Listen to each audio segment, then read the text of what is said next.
जय श्री कृष्ण। आप सभी को ज्येष्ठ मास पूर्णिमा की ढेरों शुभकामनाएं। प्रिय भक्तों, ज्येष्ठ मास की पूर्णिमा का दिन भारतीय सनातन संस्कृति में अत्यंत पुण्यदायक और श्रद्धा से परिपूर्ण माना गया है। इस दिन वट सावित्री व्रत का विशेष महत्व होता है, जिसे सुहागिन महिलाएं अखंड सौभाग्य, पति की दीर्घायु और पारिवारिक समृद्धि के लिए श्रद्धा भाव से रखती हैं। वट वृक्ष जो त्रिदेव प्रतीक माना गया है, जिसकी पूजा करके माता सावित्री की कथा सुनी जाती है, जिन्होंने अपने तप, धैर्य और दृढ़ निष्ठा से यमराज तक को परास्त कर अपने मृत पति सत्यवान के प्राण वापस पाए थे। इस व्रत और कथा श्रवण से स्त्रियों में आस्था, धैर्य और कर्तव्य निष्ठा के भाव जागृत होते हैं। साथ ही पूर्णिमा का दिन चंद्रमा के पूर्ण तेज से भी भरा हुआ होता है, जो मन को स्थिरता, घर को सुख और जीवन को सात्विक दिशा प्रदान करता है। इसलिए प्रिय श्रोताओं, आज के इस पुण्य अवसर पर हम सभी को व्रत का संकल्प लेकर अथवा कथा श्रवण का संकल्प लेकर सावित्री और सत्यवान की कथा का श्रवण अवश्य करना चाहिए, जिससे जीवन में प्रेम, धर्म और शक्ति का समावेश हो। आइए कथा के शुभारंभ से पहले हम सभी देवी देवताओं का आवाहन करें। सबसे पहले हम विघ्नता गौरी पुत्र गणेश जी का आवाहन करेंगे। हे गौरी पुत्र, हे विघ्न विनाशक, मंगल करता प्रथम पूज्य श्री गणेश जी, आपके बिना कोई भी कार्य में आपका प्रथम प्रभात शुभ नहीं होता। इसलिए इस पावन कथा के आरंभ में हम सभी आपको सादर आमंत्रित करते हैं। आप हमारी मन, वाणी और श्रवण को पवित्र करें। हे त्रिदेव ब्रह्मा जी जो सृष्टि के रचयिता हैं, भगवान श्री विष्णु जो पालनहार हैं और महेश्वर शिव जी जो संहार करता है, आप तीनों कृपा कर इस व्रत कथा में पधारे और हमें धर्म, सत्य और शक्ति का ज्ञान दे। हे मां सावित्री, आपके धैर्य, तप और पति परायणता ने स्त्री के त्याग और शक्ति की परिभाषा बदल दी। आज हम आपकी कथा को सुनने जा रहे हैं। हमें आपकी तरह श्रद्धा, शक्ति और साहस दें। हे देव, आपका प्रेम और विश्वास ही माता सावित्री का बल बना। आप हमारे जीवन में सत्य और समर्पण का मार्ग प्रशस्त करें। और हे यमराज जी, आप धर्म के दूत हैं, पर हम आपसे प्रार्थना करते हैं किसी भी सुहागिन का सुहाग ना टूटे, किसी घर में अकाल मृत्यु ना हो, हर स्त्री का जीवन सुखमय हो, उसका परिवार दीर्घायु और स्वस्थ रहे।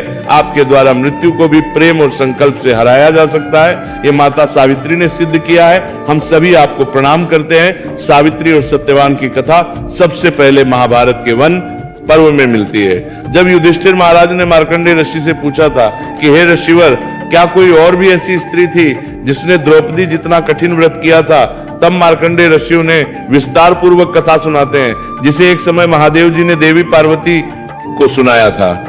कथा के अनुसार मध्य देश के राजा अशुपति ने पत्नी सहित संतान के लिए सावित्री देवी का विधि पूर्वक व्रत और पूजन करके पुत्री होने का वर प्राप्त किया। सर्वगुण संपन्न देवी सावित्री ने पुत्री के रूप में अशुपति के घर कन्या के रूप में जन्म लिया। कन्या के युवा होने पर अशुपति ने अपने मंत्री के साथ सावित्री को अपना पति चुनने के लिए दिया। सावित्री अपने मन के अनुकूल वर का चयन करके जब वापस लौटी तो उसी दिन देवर्षि नारद उनके यहाँ पधारे। नारद जी के पूछने पर सावित्री ने कहा, महाराज, द्युमक सेन के पुत्र सत्यवान की कीर्ति सुनकर मैंने उन्हें पति रूप में वर्ण कर लिया है। नारद जी ने सत्यवान और सावित्री के ग्रहों की गणना करके अश्वपति को बधाई दी और सत्यवान के गुणों की भूरी भूरी प्रशंसा की। साथ ही ये भी बताया कि सावित्री 12 वर्ष की आयु होने पर सत्यवान की मृत्यु हो जाएगी। नारद जी की बात सुनकर राजा अश्वपति का चेहरा मुरझा गया। उन्हें ये बात जानकर बड़ा दुख पहुंचा। तब उन्होंने अपनी पुत्री सावित्री से किसी अन्य को अपना पति चुनने की सलाह दी, किंतु सावित्री ने उत्तर दिया कि पिताजी, आर्य कन्या होने के नाते जब मैं सत्यवान का वर्ण कर चुकी हूं, तो अब वे चाहे अल्पायु हो या दीर्घायु, मैं किसी अन्य को अपने हृदय में स्थान नहीं दे सकती। देवी सावित्री ने नारद जी से सत्यवान की मृत्यु का समय ज्ञात कर लिया। कुछ समय के बाद सत्यवान और सावित्री का विवाह हो गया। अब सावित्री अपने सास, ससुर और पति के साथ जंगल में रहने लगी। नारद जी द्वारा बताए हुए दिन से 3 दिन पहले से ही सावित्री ने उपवास शुरू कर दिया। नारद जी द्वारा निश्चित तिथि को जब सत्यवान लकड़ी काटने के लिए वन को चले, तो सास ससुर से आज्ञा लेकर सावित्री भी सत्यवान के साथ साथ चल पड़ी। सत्यवान वन में पहुंचकर लकड़ी काटने के लिए वृक्ष पर चढ़े। वृक्ष पर चढ़ने के बाद उनके सिर में भयंकर पीड़ा होने लगी। सत्यवान पेड़ से किसी तरह नीचे उतरे। सावित्री ने उन्हें वट के पेड़ के नीचे लिटाकर उनका सिर अपनी गोद में रख लिया। सावित्री समझ गई थी कि अब उनके पति की मृत्यु का समय नजदीक आ पहुंचा है, किंतु वे बिल्कुल भी विचलित नहीं हुई। देखते ही देखते यमराज जी ने ब्रह्मा जी के विधान के रूपरेख को सावित्री के सामने स्पष्ट किया और सत्यवान के प्राणों को लेकर चल पड़े।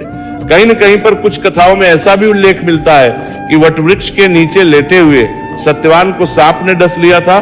सावित्री सत्यवान को वटवृक्ष के ही नीचे लिटाकर यमराज के पीछे पीछे चल पड़ी। पीछे आती हुई सावित्री को यमराज ने वापस लौट जाने का आदेश दिया, किंतु देवी सावित्री ने विनम्रता पूर्वक कहा कि महाराज, जहां पति जाते हैं वहीं पर पत्नी को भी जाना चाहिए। यही पत्नी धर्म में है और यही मर्यादा है। ऐसा कहकर सावित्री के पीछे पीछे चलने लगी। सावित्री की धर्मनिष्ठा से प्रसन्न होकर यमराज बोले कि पति के प्राणों के अलावा कुछ भी मांग लो। सावित्री ने यमराज से अपने सास ससुर के आंखों की ज्योति और दीर्घायु मांगी। यमराज तथास्तु कहकर आगे बढ़ गए। सावित्री फिर भी यमराज जी का पीछा करती रही, उनके पीछे पीछे चलती रही। यमराज ने अपने पीछे आती सावित्री से फिर वापस लौट जाने का आग्रह किया तो सावित्री बोली कि प्रभुपति, बिना नारी के जीवन की कोई सार्थकता नहीं होती। यमराज जी ने अब की बार भी सावित्री के पतिव्रत धर्म से खुश होकर फिर से वरदान मांगने को कहा। इस बार उन्होंने अपने ससुर का खोया हुआ राज्य वापस दिलाने की प्रार्थना की। तब तथास्तु कहकर यमराज जी आगे चल पड़े। सावित्री अब भी यमराज जी के पीछे पीछे चलती रही। इस बार सावित्री ने यमराज जी से 100 पुत्रों की मां बनने का वरदान मांगा। पहले की तरह ही तथास्तु जैसे ही यमराज जी आगे बढ़े, सावित्री हाथ जोड़कर खड़ी हो गई और कहने लगी, प्रभु, अभी आपने मुझे 100 पुत्रों की मां होने का आशीर्वाद दिया है, किंतु पति के बिना मैं मां किस प्रकार बन सकती हूँ? अपना ये तीसरा वरदान पूरा कीजिए। तब सावित्री के धर्मनिष्ठा, ज्ञान, विवेक और पतिव्रत धर्म की बात जानकर यमराज जी ने सत्यवान के प्राणों को अपने पास से स्वतंत्र कर दिया। सावित्री सत्यवान के प्राणों को लेकर वटवृक्ष के नीचे पहुंच गई, जहां सत्यवान का मृत शरीर रखा हुआ था। सावित्री ने वटवृक्ष की परिक्रमा की तो सत्यवान जीवित हो उठे। तब सावित्री अपने पति सत्यवान के साथ अपने साथ ससुर के पास पहुंची तो उन्हें नेत्र ज्योति मिल गई थी। इसके बाद उनका खोया हुआ राज्य भी उन्हें मिल गया। आगे चलकर सावित्री 100 पुत्रों की मां भी बनी। इस प्रकार चारों दिशाएं सावित्री के पतिव्रत धर्म के पालन की कीर्ति से गूंज उठी। तभी से सावित्री व्रत रखने की परंपरा प्रारंभ हो गई। सभी प्रेम से बोलिए देवी सावित्री की जय, सत्यवान की जय। भगवान शंकर ने जब देवी पार्वती को सत्यवान और सावित्री की ये पावन कथा सुनाई तो देवी पार्वती जी की आंखों में श्रद्धा, आस्था और प्रेम से अश्रु भर आई। उनका हृदय माता सावित्री के अद्भुत साहस, नारी धर्म और सतीत्व की शक्ति से गदगद हो उठा। देवी पार्वती ने विनम्र स्वर में भगवान शिव से कहा, हे नाथ, आज मैंने जो कथा सुनी वो केवल एक कथा नहीं, बल्कि नारी की शक्ति, उसके तप और उसके प्रेम की अनंत महिमा है। मैं भी इस व्रत को करूंगी ताकि सभी स्त्रियों को इससे प्रेरणा मिले। तब शिव जी ने प्रसन्न होकर कहा, हे पार्वती, जो भी स्त्री वट सावित्री व्रत की इस कथा का श्रवण करती है, सावित्री की तरह रखती है, वट वृक्ष की परिक्रमा करती है, वह अपने पति के जीवन में यम को भी जीत सकती है। ऐसी स्त्री का सुहाग अखंड रहता है, संतान सुख की प्राप्ति होती है और जन्मों तक सौभाग्य बना रहता है। ये व्रत केवल पति पत्नी के प्रेम का प्रतीक नहीं, बल्कि धर्म, संयम, श्रद्धा और संकल्प की विजय का पर्व है। जो भी इसे आस्था से करता है उसके जीवन में कभी भी अकाल मृत्यु, वियोग या पीड़ा नहीं आती। इसी विश्वास के, श्रद्धा और कथा के पूर्ण प्रभाव से हम यही प्रार्थना करते हैं कि हर स्त्री का सुहाग अखंड रहे, हर परिवार सुखी रहे और मृत्यु का भय किसी घर की चौखट न लांगे। माता सावित्री की कृपा से हर किसी की मनोकामना पूर्ण हो, यही इस कथा का सार है। व्रत कथा यही पूर्ण होती है। सत्यवान सावित्री की अमर गाथा आज भी हर नारी को शक्ति देने वाली बन जाए, यही हमारी मंगल कामना है। सभी प्रेम से बोलिए देवी सावित्री की जय, देव सत्यवान की जय। अब जानते हैं वट पूर्णिमा की पूजा विधि के बारे में। वट सावित्री पूर्णिमा के दिन सबसे पहले सुहागिन में लाए, प्रातः काल उठकर अपने नित्य कर्म से निवृत्त होकर स्नान करें, शुद्ध हो जाए, फिर नए वस्त्र पहनकर 16 श्रृंगार कर लें। इसके बाद पूजन की सभी सामग्री को किसी डलिया या थाली में सजा लें। वट वृक्ष नीचे जाकर वहां पर सफाई करके सभी पूजन सामग्री रख लें। सबसे पहले गंगा जल छिड़कर शुद्ध कर लें। अब सत्यवान और सावित्री की प्रतिमाएं पेड़ की जड़ में स्थापित करें। धूप, दीप रोली, सिंदूर से प्रतिमाओं का पूजन करें, लाल वस्त्र सत्यवान सावित्री को अर्पित करें और फल समर्पित करें। फिर बांस के पंखे से सत्यवान सावित्री को हवा करें। बरगद के पत्तों को अपने बालों में श्रृंगार रूप में धारण करें और फिर सत्यवान सावित्री का ध्यान करते हुए बरगद के वृक्ष में कच्चा या कलावा 5, 7, 11, 21 या 108 पर बांधते हुए परिक्रमा करें। बीच में यदि कलावा समाप्त हो जाए तो आगे की परिक्रमा बिना कलावा बांधे ही कर सकते हैं। इसके बाद हाथ में पुष्प लेकर सत्यवान सावित्री की कथा सुने या स्वयं पढ़ें।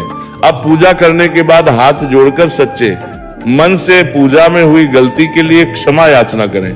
इसके बाद घर में आकर उसी पंखे से अपने पति करें और उनका आशीर्वाद लें।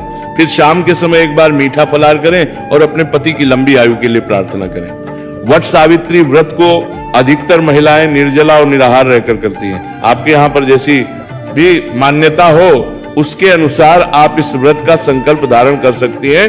पूर्णिमा तिथि पर शाम के समय चंद्र देवता को अर्घ्य दें और उसके बाद चंद्र देवता से अपने मन को स्थिर और परिवार की सुख समृद्धि की कामना अपने व्रत का आप पालना कर सकती है। बहुत सी जगह पर अगले दिन सुबह व्रत का पालना किया जाता है। इस प्रकार से वट सावित्री व्रत पूर्ण हो जाता है। यदि आज की वीडियो अगर आपको अच्छी लगी हो तो वीडियो को लाइक जरूर कीजिएगा।